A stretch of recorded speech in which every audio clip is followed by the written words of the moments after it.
था। नदियापुर गांव की सीमा में आने जाने के लिए लोगों को नाव का ही सहारा लेना पड़ता था।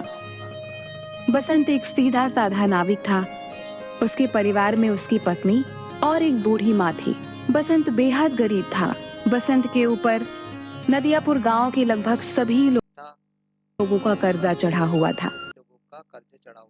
आज बसंत अपनी नाव के पास पहुंचा ही था कि तभी गांव का सेठ धनीराम कुछ लोगों के साथ उसके पास आ धमका।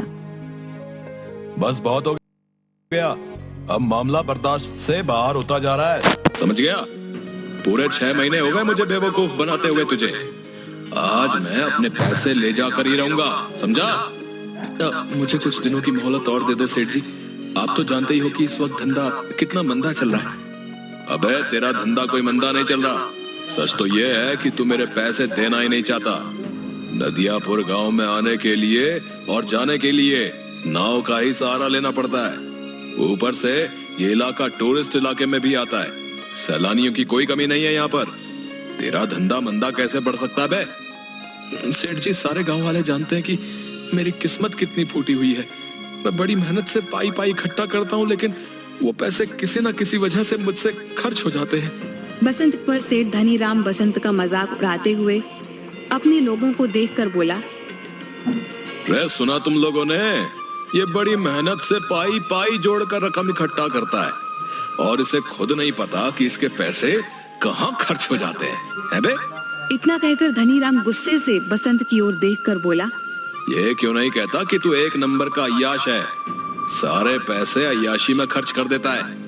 बेवकूफ आदमी, तुझे कोई और नहीं मिला बेवकूफ बनाने के लिए है बे? नहीं नहीं, ऐसा मत कहिए सेठ जी। नदियापुर के सारे लोग जानते हैं कि मैं कितना शरीफ हूँ। मेरे घर में मेरी पत्नी और मेरी बूढ़ी माँ रहती है। मैंने तुझसे ये नहीं पूछा कि तेरे घर में कौन कौन रहता है, समझ गया? अरे तेरे घर में तेरी बूढ़ी माँ रहे या तेरी पत्नी, मुझे इससे क्या? मुझे तो बस मेरे पैसे से मतलब है। और रहा सवाल तेरे शरीफ होने का, अरे तूने तो सारे गांव से कर्जा ले रखा है और जहां तक मुझे जानकारी है तूने किसी के पैसे नहीं चुकाए।